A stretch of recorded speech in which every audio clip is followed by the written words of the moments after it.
Uy par, malapit na ang araw ng mga puso ah. Anong plano mo? Ako? Wala pa eh. Ah, ganun ba? Ah, oo nga pala. Wala ka nga palang jowa. Sorry. Akin.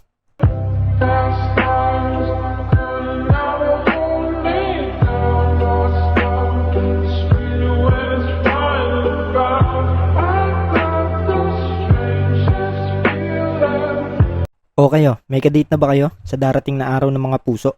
Siya kasi wala pa eh. Yabang. Okay lang, wala namang gastos.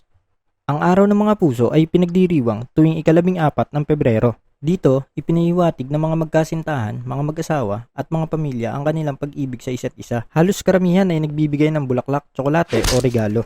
Yung iba naman ay wala talaga mapagbigyan o magbigay. Hehe. Karamihan ay magjowa. Yung isa naman dyan ay walang jowa.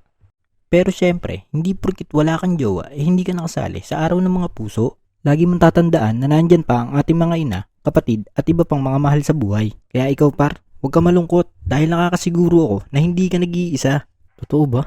Oo naman. Tumingin ka kaya sa paligid mo.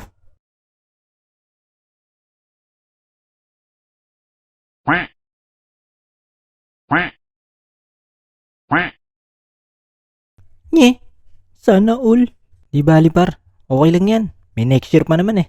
Malay mo, next year, single ka pa rin. Pero syempre, okay lang yan. Tunayan nga niya, nung high school ako ay wala talaga ako naging jowa. Pero may nabigyan din naman ako ng regalo, kagaya nung taong hinahangaan ko.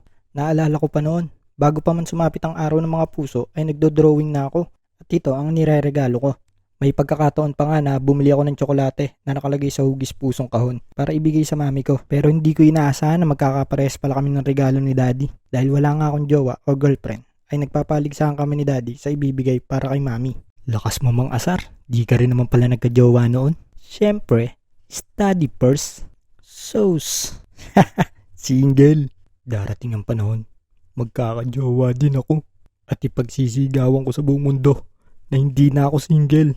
Totoo ba? Huwag ganun, Gar. Ang sakit. May damdamin din ako. Drama mo. Hop. Bago ang lahat, uulitin ko lang. Unahin niyo muna ang pag-aaral bago ang pagjojowa. O paano? Hanggang dito na lang muna tayo. Salamat sa patuloy na pagsuporta. At shoutout nga pala kay Batang Lanao. Maraming salamat sa pagsuporta. At syempre, don't forget to subscribe at i-click ang notification bell para lagi kayong updated sa mga animation na gagawin ko. Maraming salamat!